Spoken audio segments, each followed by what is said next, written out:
അല്ലാഹു സുബ്ഹാനഹു വ തആല നമുക്ക് നൽകിയ സമ്മാനങ്ങളാണ് മക്കൾ. സമ്മാനം എന്ന് ഖുർആൻ വിശേഷിപ്പിച്ച മക്കൾ സമ്മാനമായി നിലനിൽക്കണമെങ്കിൽ അവർ നല്ല അനുസരണയുള്ള മക്കളാകണം, നല്ല കുട്ടികളാകണം.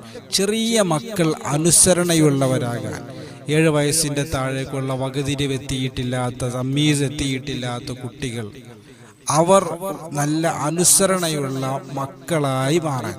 മാതാപിതാക്കൾ പലപ്പോഴും പറയാറുണ്ടല്ലോ, എൻ്റെ കുട്ടി അനുസരിക്കുന്നില്ല, ഭയങ്കര വികൃതിയാണ്. ഇങ്ങനെയൊക്കെ പറയുന്ന ഉമ്മമാരുണ്ട്, ഉപ്പമാരുണ്ട്.